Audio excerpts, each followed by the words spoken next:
मुस्लिम इलाके से रामनवमी की यात्रा निकलेगी तो पथराव तो हो गई। ये बोला गया, इसी देश में बोला गया। मैं एक बात पूछना चाहता हूं, यह कहना कि अगर मुस्लिम क्षेत्र से रामनवमी की यात्रा निकलेगी तो पथराव होगा, और यह कहना कि बिटिया कपड़े कैसे पहनेगी उसके ऊपर निर्भर होगा कि उसका बलात्कार हो, इन दोनों बातों में एक बात है कि नहीं है, एक जैसा है कि नहीं है? यानी कि पीड़ित को अपराध का दोषी बताया जा रहा है, विक्टिम को क्रिमिनल बताने की कोशिश की जा रही है। यह तो वैसे ही हुआ कि कोई आदमी बोले कि भैया इतना ऊंचा ट्विन टावर बनाओगे तो आतंकवादी तो हवाई जहाज लेके मारे गए। यानी आतंकवादी की गलती नहीं है, ट्विन टावर बनाने वाले की गलती है कि इतनी ऊंची इमारत क्यों बनाई। और भारत में 21वीं सदी के भारत में वही भाषा आनंद जी बताएंगे विस्तार से इस बारे में। 1920 में कराची और लाहौर में जिन्ना ने एग्जैक्ट यही भाषा बोली थी, वोरा जी, एग्जैक्ट यही भाषा 1920 में जिन्ना ने बोली थी कि रामनवमी की यात्रा मुस्लिम इलाकों से नहीं निकलनी चाहिए। अक्षरशः एक एक शब्द यही था जिन्ना का 1920 में कराची और लाहौर में। और उसके 20 साल के बाद क्या हुआ उन इलाकों में, क्या हुआ उन क्षेत्रों में, क्या हुआ कराची और लाहौर में, जहां मुस्लिम इलाके से रामनवमी की यात्रा को निकालने पर बैन करने की बात 1920 में बोली गई। 1947 में वहां पे मुस्लिम राष्ट्र बनाने की घोषणा की गई। क्या 21वीं सदी का भारत इस देश को मुस्लिम और गैर मुस्लिम क्षेत्रों में बंटने देगा? क्या सदन से पूछना चाहता हूं, बंटने देंगे क्या? बंटना चाहिए क्या? कराकोरम से लेकर कन्याकुमारी तक भारत का एक एक गली और मोहल्ला भारत माता का इलाका है, और इसके अलावा किसी का इलाका नहीं हो सकता।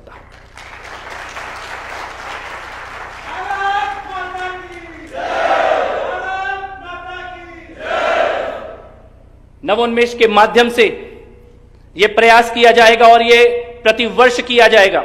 भारत की प्राचीन संस्कृति, इतिहास, वैभव, शौर्य, त्याग, बलिदान, शूरता, इससे परिचय भी कराया जाए और उस भावना का पुनर्जागरण भी किया जाए। और जब मुझसे कहा कि भारत के प्राचीन इतिहास के बारे में जो झूठ फैलाया गया है उसको तोड़ने का काम करेंगे, तो मैं बधाई देना चाहता हूं आयोजकों को। इस सदन में आने से पहले गेट से लेके यहां तक आते आते वामपंथियों के द्वारा बोले गए आधे झूठों को तो आपने अपनी प्रदर्शनी के माध्यम से ही खत्म कर दिया। आर्यभट्ट, वराहमिहिर, ब्रह्मगुप्त, भास्कराचार्य, कितने तो नाम है। और इस सदन में बैठे हुए हैं प्लास्टिक सर्जन बैठे हुए हैं, न्यूरो सर्जन बैठे हुए हैं, वैज्ञानिक बैठे हुए हैं, इंजीनियर बैठे हुए हैं, वाइस चांसलर बैठे हुए हैं, विश्वविद्यालयों के सभी प्रबुद्ध लोग बैठे हुए हैं। और हम सबको मालूम है कि हमसे कितना बड़ा झूठ बोला गया। जिन खोजों के बारे में भारतीय विज्ञान और ज्ञान परंपरा हजारों साल पहले बता चुकी थी, उनका क्रेडिट हमारी ही पुस्तकों में विदेशियों को देने का कुत्सित प्रयास किया गया। और किस प्रकार के झूठ बोले गए, मैं अपनी प्रस्तावना में कुछ झूठों को आपके सामने रखना चाहता हूं। सबसे बड़ा झूठ, भारत की चेतना को कुंद करने के लिए यह बोला गया कि भारत में शिक्षा का मॉडल अंग्रेजों के द्वारा लाया गया। और बार बार यह बात बताई गई कि अंग्रेज नहीं आते तो भारत में मॉडर्न एजुकेशन नहीं आती, अंग्रेज नहीं आते तो भारत में इस प्रकार की शिक्षा व्यवस्था नहीं होती, अंग्रेज नहीं आते तो सभी जातियों के लोगों को पढ़ने का मौका नहीं मिलता, अंग्रेज नहीं आते तो गांव-गांव में स्कूल नहीं खुलते। मैं इस मंच के माध्यम से यह बात बताना चाहता हूं कि इससे बड़ा झूठ कुछ नहीं हो सकता। भारत ने अंग्रेजों से शिक्षा का मॉडल नहीं लिया है, अंग्रेजों ने भारत से शिक्षा का मॉडल लेकर अपने बच्चों को पढ़ाना शुरू किया है। और ये कोई विचार में बोली गई बात नहीं है। अंग्रेजों के अपने खुद के सर्वे, अंग्रेजों की अपनी खुद की रिपोर्ट और एक पुस्तक के बारे में आपके बीच में रखना चाहता हूं। यहां से जाने के बाद आप उसको पढ़ना। आदरणीय धर्मपाल जी के द्वारा लिखी हुई पुस्तक है the beautiful tree. The beautiful tree, इसको आप सभी लोग जाके पढ़ना, ज्यादा बड़ी पुस्तक नहीं है। और धर्मपाल जी ने उसमें अपने विचार भी नहीं लिखे, केवल भूमिका लिखी है। भूमिका के अलावा 18वीं शताब्दी में अंग्रेजों के द्वारा किए गए सर्वे की रिपोर्ट को रखा है। और अंग्रेजों ने अपने सर्वे में 18वीं शताब्दी में यह बात बोली कि भारत के गांव गांव में गुरुकुल की व्यवस्था, भारत में हर एक जाति के लोग शिक्षा ग्रहण करते थे, माध्यमिक शिक्षा भी और उच्च शिक्षा भी। और ये 18वीं शताब्दी की बात आपके सामने रख रहा हूं, जब नालंदा और तक्षशिला जैसे विश्वविद्यालयों को उससे पहले ही आक्रमणकारी तोड़ चुके थे। तब जब अंग्रेज भारत में आए थे, उस वक्त भारत की शिक्षा व्यवस्था और भारत की साक्षरता दर और भारत में प्रति व्यक्ति स्कूल ब्रिटेन के मुकाबले हजारों गुना ज्यादा था। और यहां से जाने के बाद एंड्रयू बेल नाम के अंग्रेजी अधिकारी ने वहां पे शिक्षा का मॉडल लागू करने की कोशिश की और 18वीं शताब्दी के बाद ब्रिटेन की साक्षरता दर बढ़नी शुरू हुई। पहले वहां पे केवल अमीर लोगों के बच्चे पढ़ा करते थे, गरीबों को पढ़ने का कोई अधिकार नहीं था और पढ़ाई के नाम पर केवल जिसको बाइबल पढ़ना आता है केवल उनको टीचर बनाया जाता था। यानी पहला झूठ यह बोला गया कि भारत में शिक्षा का मॉडल अंग्रेज लेके आए हैं। भारत में शिक्षा का मॉडल अंग्रेज लेके नहीं आए हैं, अंग्रेजों को शिक्षा का मॉडल 18वीं शताब्दी में, प्राचीन भारत की बात नहीं कर रहा, 18वीं शताब्दी में ब्रिटेन को शिक्षा का मॉडल भारत ने दिया है। आज अगर उनके बच्चे पढ़ने का अधिकार प्राप्त कर पाए हैं तो यह भारत की शिक्षा व्यवस्था से सीखकर उनके यहां यूनिवर्सल एजुकेशन का काम शुरू हुआ है। दूसरा झूठ जिसको आज पर्दाफाश करने की बहुत बड़ी आवश्यकता है और मैं कई बार इस बात को बोलता हूं, एक बहुत भयानक झूठ हम लोगों के बीच में फैलाया जाता है कि हम तो कभी एक ही नहीं हो सकते, बोला जाता है। और हमारे बहुत प्रबुद्ध लोग भी कई बार बोलते हैं, जब समाज की चिंता होती है, धर्म की चिंता होती है, तो कहते हैं हमारी सबसे बड़ी कमजोरी यह है कि हम कभी एक नहीं हो सकते, हम तो जातियों में बटे हुए हैं, हम में तो आपस में इतनी फूट है। मैं ऑन रिकॉर्ड नवोन्मेष के मंच से यह कहना चाहता हूं कि जातीय भेदभाव की जितनी भी बातें हम लोगों को पढ़ाई जाती हैं, ये सब 200 साल पहले अंग्रेजों के एजुकेशन मॉडल को बनाने समय गढ़ी गई हैं। और जो कहते हैं कि हम कभी एक नहीं हो सकते, मैं इस मंच के माध्यम से यह सवाल आपके सामने रखता हूं, पूरे विश्व में एक भी ऐसा राष्ट्र बता दो जहां एक ही धर्म को पालन करने वाले 100 करोड़ लोग एक साथ रहते हो और आपस में कोई युद्ध ना करते हो पूरे विश्व में। वो कहते हैं कि वेस्ट एक है और हम बटे हुए हैं। मैं कहता हूं कि आपके तो 1-1, 2-2 करोड़ की आबादी में कितने देश बनाने पड़ गए आपको, और छोटे छोटे देश बना के आपस में वर्ल्ड वॉर भी कर लिए दो, और अपने ही किए हुए युद्धों को विश्व युद्ध की संज्ञा भी दे दी। तुम 25 देश आपस में एक साथ नहीं रह पाए, पिछले 100 सालों में 2 बार वर्ल्ड वॉर कर चुके, एटम बम एक दूसरे के ऊपर चला चुके, और इस्लामिक देश Iran, Iraq, Syria, Pakistan, Afghanistan, Bangladesh, कौन किससे नहीं लड़ रहा। अकेला अगर एकता का सूत्र अगर पूरे विश्व में कोई समाज सिखा सकता है तो सनातन हिंदू समाज सिखा सकता है, जहां 100 करोड़ लोग एक साथ बिना युद्ध के एक साथ आपस में रह रहे हैं। झूठ नंबर 3 जो हमारे मस्तिष्क में बोया गया है, बार बार बोया गया है, उस झूठ को भी नवोन्मेष के माध्यम से उजागर करना आवश्यक है। और कितना भयानक झूठ कि हम सब अपने बच्चों को बताने लगे कि हम तो 1000 साल गुलाम रहे हैं, हम तो 1000 साल गुलामी के शिकार रहे हैं, हम तो गुलाम रहे मुगलों के, हम तो गुलाम रहे अंग्रेजों के। मैं ये कहना चाहता हूं, एक सूत्र वाक्य, कभी भी पराधीन नहीं रहा भारत, एक दिन के लिए भी भारत गुलाम नहीं रहा है, युद्ध में रहा है, संघर्ष में रहा है, त्याग किया है, बलिदान किया है। और जिस मुगल बादशाहत के किस्से हमारी इतिहास की किताबों में झूठे पढ़ाए जाते हैं, महरौली से लेकर आगरा तक 200 किलोमीटर से ज्यादा उनकी एक छत्र दुकान कहीं नहीं चली इस देश के अंदर। लेकिन यह कहानी कैसे बनी? कुछ दिन पहले, पिछले हफ्ते, अगर आपने एक वीडियो देखा हो, जामा मस्जिद का शाही इमाम खड़ा था। आप गूगल पे सर्च करना जामा मस्जिद शाही इमाम, जामा मस्जिद का शाही इमाम खड़ा था पिछले हफ्ते, और उसके पीछे खड़ा हुआ एक आदमी नारे लगा रहा था, हिंदुस्तान के बादशाह शाही इमाम जिंदाबाद। हिंदुस्तान के बादशाह, जिसकी दुकान जामा मस्जिद के अंदर भी नहीं चलती, उसको हिंदुस्तान का बादशाह बताया जा रहा था। उसके पीछे खड़ा हुआ जो चमचा हिंदुस्तान का बादशाह शाही इमाम जिंदाबाद के नारे लगा रहा था, वैसे चमचों ने हमारी इतिहास की किताबों को लिखा है, जो मुगलों की बादशाहत के किस्से हमें सुनाते हैं। जिस समय मुगल भारत में थे, उस समय उनसे बड़े बड़े साम्राज्य इस देश में थे, दक्षिण भारत में, महाराष्ट्र में, और उनके शौर्य के आगे मुगलों की हिम्मत नहीं होती थी कि वो सामना भी कर पाए। और जहां मुगलों का साम्राज्य रहता था, वहां भी किसी राजा से संधि के द्वारा रहता था, समझौते के द्वारा रहता था। एक छत्र साम्राज्य ना मुगलों का इस देश में रहा और ना अंग्रेजों का इस देश में रहा। जिस अंग्रेजों के साम्राज्य की बात की जाती है, 1912 से पहले तो विक्टोरिया के साम्राज्य ने भारत में किसी राज्य के साथ संधि तक नहीं की थी शासन चलाने की, और 1857 तक तो ईस्ट इंडिया कंपनी व्यापार के बहाने घूम रही थी। उसके बाद ब्रिटिश साम्राज्य भारत में आया है, उसके बाद गोरक्षा का भव्य आंदोलन इस देश के अंदर हुआ है, उसके बाद 1912 में संधि की गई है राज्यों के साथ, और जब उनकी संधि हुई तब भी आधे भारत के राज्यों के साथ हुई, आधे से ज्यादा भारत राज्यों के साथ उनकी संधि तब भी नहीं हुई थी। तो 1912 से 1947 35 साल का शासन रहा है, वो भी आधे भारत में। कोई हम 100-150 साल अंग्रेजों के गुलाम नहीं रहे, ये तथ्य कहता है, ये इतिहास कहता है इस प्रकार के। और जिस दिन 1947 में भारत की आजादी के दस्तावेज पे साइन कराने थे, क्या भारत की अलग अलग रियासतों के राजे रजवाड़ों से 500 से ज्यादा से हस्ताक्षर नहीं कराने पड़े? क्या उनसे संधि नहीं करनी पड़ी?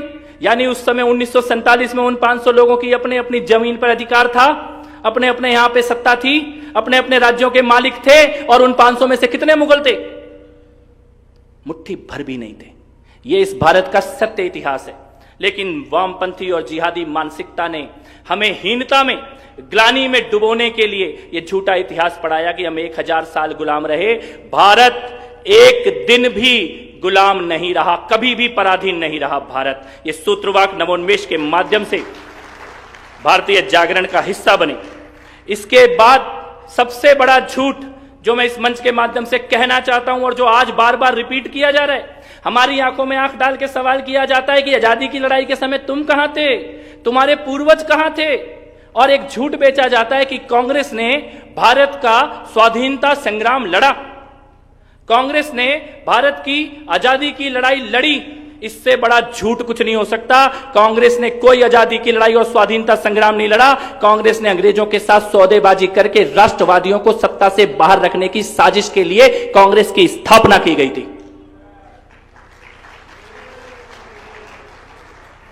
हिंदी में पढ़ाया स्वाधीनता संग्राम, बोलचाल की भाषा में पढ़ाया आजादी की लड़ाई, और अंग्रेजों से बात करते समय क्या बोला? Movement, home rule, dominion. यही बातें हो रही थी, यही बात। क्या मूवमेंट और संग्राम एक ही है क्या? एक ही है क्या मूवमेंट और संग्राम? लड़ाई और आंदोलन एक ही है क्या? मैं आपको एक तथ्य आपके सामने रखता हूं नवोन्मेष के माध्यम से। कांग्रेस की स्थापना आजादी की लड़ाई में राष्ट्रवादियों और धर्मावलंबियों के हाथ में भारत की सत्ता अंग्रेजों के जाने के बाद ना आ पाए, इस साजिश से कांग्रेस की स्थापना की गई। कांग्रेस ने आजादी की लड़ाई नहीं लड़ी, आजादी को डिले करने का काम किया। स्वाधीनता को और देर से स्वाधीन हो पाए हम, इसकी साजिश में कांग्रेस ने काम किया। और कांग्रेस के अंदर भी जब लाला लाजपत राय, बाल गंगाधर तिलक, विपिन चंद्र पाल, नेताजी सुभाष चंद्र बोस जैसे राष्ट्रवादी मजबूत होते गए, तो अंग्रेजों के दोस्त जो कांग्रेस के अंदर बैठे थे, उन्होंने बार बार साजिश रचकर अंग्रेजी मानसिकता के लोगों का कांग्रेस के ऊपर कब्जा रहे, ऐसे प्रयास किए। अब इस बात को सुनने के बाद अगर आप इतिहास को मुड़कर देखेंगे तो आपको सामने दिखाई देगी एक एक घटना, किस प्रकार से कांग्रेस ने आजादी की लड़ाई को कमजोर करने का काम किया। मैं एक उदाहरण आपके सामने रखता हूं। जिस दिन हैदराबाद के निजाम के दरबार में रानी विक्टोरिया आने वाली थी और उसके स्वागत के लिए महात्मा गांधी और पंडित नेहरू निजाम के दरबार में दरियों के सामने खड़े हुए थे विक्टोरिया के स्वागत के लिए, उस दिन काला पानी में वीर सावरकर भारत माता की जय जयकार के नारों के साथ अंग्रेजों के कोड़े अपनी पीठ पे खा रहे थे। मैं पूछना चाहता हूं, नेहरू की जेल देख लो और सावरकर की जेल देख लो, नेहरू की पीड़ा देख लो और सावरकर की पीड़ा देख लो, और यह सभागार बताए कि आजादी की लड़ाई कौन लड़ रहा था, नेहरू लड़ रहा था कि सावरकर लड़ रहा था आजादी की लड़ाई। आप अपनी जेलों की उदाहरण देता हूं मैं। अगर इन दोनों से, जैन साहब से और आनंद जी से, दोनों को मेरे को गुलाम बनाना हो और एक से मेरी दोस्ती हो जाए और एक से मेरी दुश्मनी, तो काला पानी किसको भेजूंगा? मेरे से लड़ने वाले को या मेरे दोस्त को? और 5 स्टार होटल को जेल बना के किसको रखूंगा? तो अंग्रेजों का पूरा इतिहास बताता है। और भारत का स्वाधीनता का सत्य यह है कि भारत को आजादी केवल इसलिए मिली कि भारत के क्रांतिकारियों के द्वारा जो क्रांति की गई और नेताजी सुभाष चंद्र बोस के द्वारा जो आजाद हिंद सेना बनाई गई उसके खौफ से कांपते हुए अंग्रेजों को यह डर था कि अब भारत की सेना भी बगावत कर देगी, हमारे इशारों पे हथियार उठाना बंद कर देगी। तब से उन्होंने यह निश्चित कर लिया था कि भारत को छोड़ के जाना पड़ेगा। भारत की आजादी नेताजी सुभाष चंद्र बोस, भगत सिंह, चंद्रशेखर आजाद, खुदीराम बोस जैसे वीरों के कारण मिली है, कांग्रेस पार्टी के कारण भारत की आजादी नहीं मिली है। भारत की आजादी का एक और पाप जो नवोन्मेष के माध्यम से उजागर हो, वो 1947 में भारत का पापपूर्ण विभाजन, पापपूर्ण और अस्थायी विभाजन 1947 में किया गया भारत का। और कितने बड़े झूठ के द्वारा किया गया। क्या बोला गया, क्या बोल के विभाजन किया गया? यह बोला गया कि हिंदू और मुसलमान एक साथ नहीं रह सकता, इसलिए भारत का विभाजन किया जाए। यही बोला गया, यही बोला कि नहीं बोला गया? हिंदू और मुसलमान 1920 से जिन्ना ने कराची में, लाहौर में, ढाका में जब मुस्लिम एरियों की घोषणा कर दी गई थी, उसके 25 साल के बाद यह बोला गया कि हम एक साथ नहीं रह सकते। लेकिन मैं यह सवाल पूछना चाहता हूं, क्या उससे पहले एक साथ नहीं रह रहे थे? क्या अंग्रेजों के साम्राज्य में एक साथ नहीं रह रहे थे? क्या दंगे हो रहे थे, लड़ाई हो रही थी, लेकिन एक राष्ट्र के अंदर रह रहे थे? कितना बड़ा झूठ हमसे बोला 14 अगस्त 1947 को कि एक साथ नहीं रह सकते, अलग अलग राष्ट्र की जरूरत है। और देश के दो टुकड़े करने के बाद 15 अगस्त की सुबह दोबारा बोला गया कि एक साथ रह सकते हैं। इससे बड़ा झूठ और क्या हो सकता है? अगर 14 अगस्त 1947 को एक साथ नहीं रह सकते थे, तो 15 अगस्त 1947 की सुबह यह निर्णय कैसे हो गया कि एक साथ रह सकते हैं? कैसे हो गया यह निर्णय? यानी आपको केवल सत्ता चाहिए थी, आपको केवल जमीन छीननी थी, आपको आने वाले भविष्य में एक और बंटवारे की नींव तैयार करनी थी। और यह पापपूर्ण अस्थायी विभाजन कांग्रेस के द्वारा किया गया है। आजादी की लड़ाई का संग्राम नहीं किया गया है, मां भारती का पापपूर्ण और अस्थायी विभाजन कांग्रेस के द्वारा किया गया है। यह विचार जन जन तक नवोन्मेष के माध्यम से पहुंचे, यह मैं आपको कहना चाहता हूं। किस प्रकार के झूठ हम लोगों को बोले गए, और उसमें सबसे बड़ा झूठ जो अभी थोड़े दिन पहले बोला गया। कुछ लोगों को लगेगा कि मेरे को यह नहीं बोलना चाहिए, लेकिन मैंने जुगल जी से कहा था मैं ये बात बोल के आऊंगा। कितना बड़ा झूठ बोला कि मैं गांधी हूं, सावरकर नहीं हूं। मैं एक बात कहता हूं, भाई साहब आप असली गांधी भी नहीं हो, और सावरकर तो आप हो ही नहीं सकते, क्योंकि सावरकर होने की पहली शर्त है राष्ट्रभक्त होना। सावरकर होने की पहली शर्त है अखंड सनातन भारत के राष्ट्र होने के ऊपर अटल विश्वास होना। और जहां तक गांधी सरनेम की बात है, उसका मैं एक एग्जांपल आपको देता हूं। मैं दिल्ली के पास एक जगह है उत्तर प्रदेश में, मुरादाबाद में एक खान साहब दुकान खोल के बैठे थे, पेठे की दुकान खान साहब की मुरादाबाद में। और दुकान के बाहर बोर्ड लगा था, आगरे का मशहूर पेठा हमारे यहां बनता है। दुकान मुरादाबाद के खान साहब की, और बोर्ड लगा था आगरा का मशहूर पेठा हमारे यहां बनता है। तो मैंने कहा भाई साहब आगरा का पेठा तो आगरा में बनता होगा, तुम्हारे यहां कैसे बन रहा है? कह रहा अगर ये बोर्ड नहीं लगाऊंगा तो दुकान का धंधा कैसे चलेगा? ये गांधी का जो बोर्ड लगाया हुआ है ना, ये धंधा चलाने के लिए लगाया हुआ है, ये गांधी का बोर्ड इनके नाम का नहीं है। ये मुरादाबाद के खान साहब आगरे का पेठा बता के मुरादाबाद का पेठा बेच रहे हैं। क्योंकि कटु सत्य यह है कि आपके नाम के पीछे गांधी उनके कारण नहीं लगा जिनकी राजघाट में समाधि है, आपके नाम के पीछे गांधी उनके कारण लगा है जिनकी प्रयागराज में कब्र है। और यह तथ्य है। और आप अपने असली पूर्वजों को देश के सामने लाएं, उनकी मजारों पर जाके 2 फूल चढ़ाएं, और तब अपने इस बोर्ड के खान साहब के पेठे को मुरादाबाद में बेचने का काम करें। तब यह मानूंगा कि आप अपने परिवार की विरासत के नाम पर राजनीति करने के लिए आए। इस प्रकार के आत्मग्लानि, निराशा, इस प्रकार का वातावरण इस देश में तैयार करने की जब कोशिश की जा रही है, तब नवोन्मेष फाउंडेशन का निर्माण किया गया है। उस वातावरण में नवोन्मेष के विचार को रखा गया है। और मैं एक बात कहना चाहता हूं, हमारे शास्त्रों में शासक के बारे में बड़ा ही स्पष्ट लिखा है, महोत्साहो महाबलो, जो आप में उत्साह का संचार कर दे, पॉजिटिविटी से आपको भर दे, राष्ट्र को और राष्ट्र के नागरिकों के अंदर एक सकारात्मक सोच का विचार उनके सामने रखे, ऊर्जा से उनको भर दे, निराशा के भाव से, आत्मग्लानि के भाव से, कुंठा के भाव से बाहर निकालने का काम करे, उसको शासक कहते हैं। और आज इस देश में और पूरे विश्व में ऐसा कौन सा शासक है जो उत्साह से भरने का काम करता है? कौन है वो शासक? कौन है जो ऊर्जा का बढ़ने का काम करता है? और ये हमला कर रहे हैं, ये सवाल उठा रहे हैं। ये सवाल राजनीतिक सवाल नहीं है, इसलिए इस मंच से बोल रहा हूं। ये भारत की विचारधारा के ऊपर हमला करने वालों के खिलाफ हमारी आवाज को उठाने का सवाल है, इसलिए इस मंच से बोल रहा हूं। वो नरेंद्र मोदी के ऊपर इसलिए हमला नहीं करते कि उनकी मोदी से दुश्मनी है, वो मोदी के ऊपर इसलिए हमला करते हैं कि उनकी हमसे दुश्मनी है और मोदी दीवार बन के खड़ा हुआ है इसके बीच में। वो रोज सुबह उठ के भारत की आर्थिक बर्बादी का स्वप्न देखते हैं, लेकिन मोदी दीवार बन के खड़ा है। वो कोरोना के काल में विदेशी वैक्सीन का गुलाम बनाने की साजिशें रच रहे थे, लेकिन मोदी दीवार बन के खड़ा है। वो धारा 370 को वापस लाने के सपने देखते हैं, लेकिन मोदी दीवार बन के खड़ा है। वो पीएफआई के नेटवर्क को पूरे भारत में बिछाने का ख्वाब देखते हैं, लेकिन मोदी दीवार बन के खड़ा है। वो भारत को हीनता में, दीनता में डुबोने के सपने देखते हैं, लेकिन मोदी दीवार बन के खड़ा है। वो हमारे देश को, हिंदुओं को जातियों में बांटने का प्लान करते हैं, लेकिन मोदी दीवार बन के खड़ा है। वो आदिवासी और नॉन आदिवासी में फूट डालने का, जहर बोने का काम करते हैं, लेकिन मोदी दीवार बन के खड़ा है। और इसीलिए इस मंच से यह जानना जरूरी है कि किस प्रकार का नेतृत्व और किस प्रकार का शासन भारत को और भारत के प्रदेशों को चाहिए। भारत में ऊर्जा को बढ़ाने का काम कौन कर रहा है?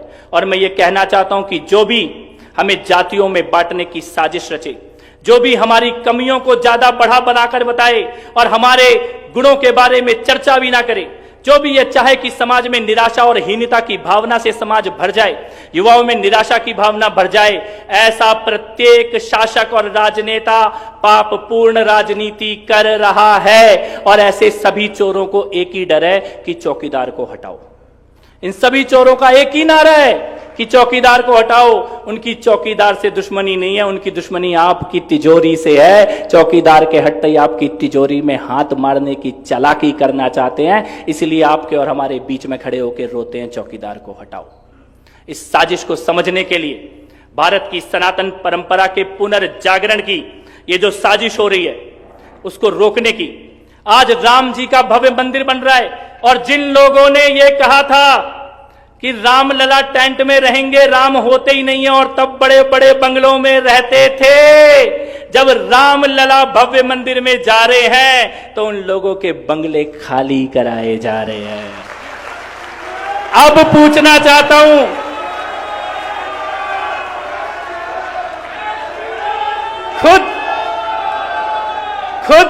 खुद बड़े बड़े बंगलों में और रामलला टेंट में रह के कहते थे राम तो है ही नहीं, राम तो काल्पनिक है।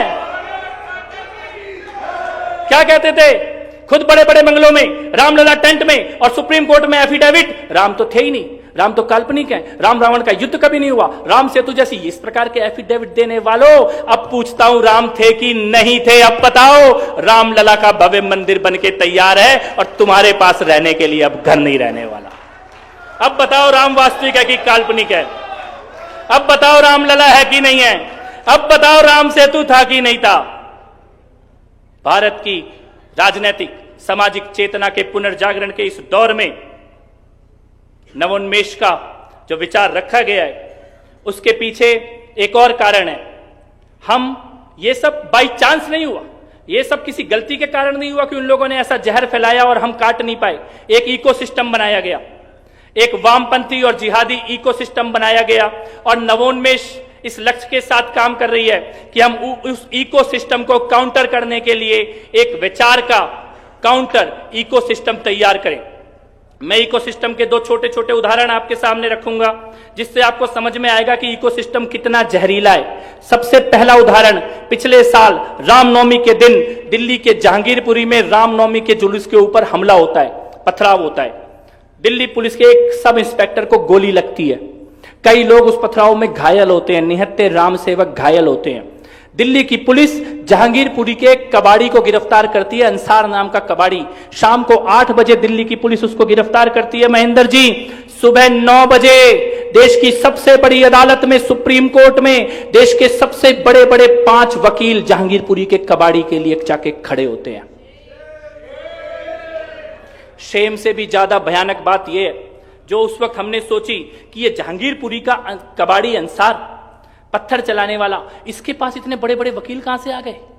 अगर आप और हम अपना घर बेच के भी उन 5 वकील को 12 घंटे के अंदर सुप्रीम कोर्ट में खड़ा करने की कोशिश करेंगे, हमें अपॉइंटमेंट भी नहीं मिलेगा उन वकीलों से। 12 घंटे के अंदर अपॉइंटमेंट भी नहीं मिलेगा।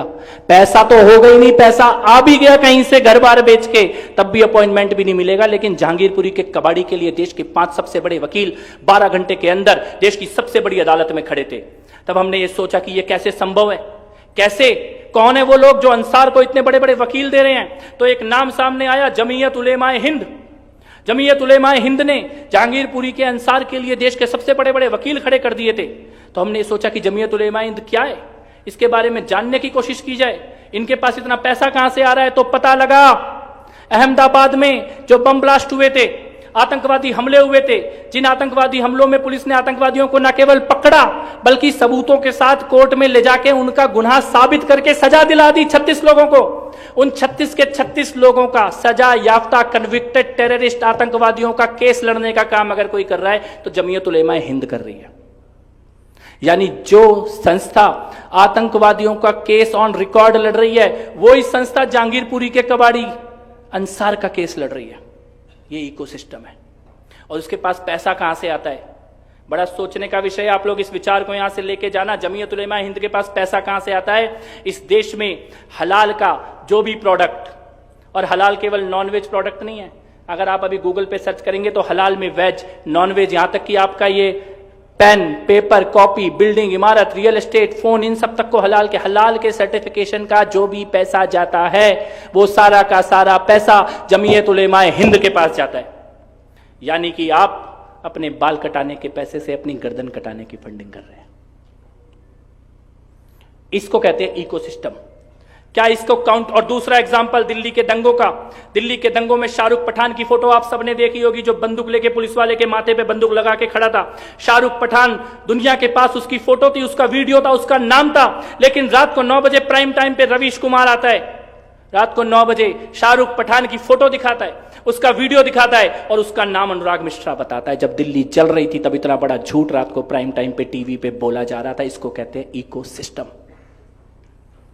इस वैचारिक, जिहादी, वामपंथी, कम्युनिस्ट, हिंदू विरोधी, भारत विरोधी, धर्मद्रोही इकोसिस्टम के प्रतिकार में क्या एक और इकोसिस्टम खड़ा किया जा सकता है?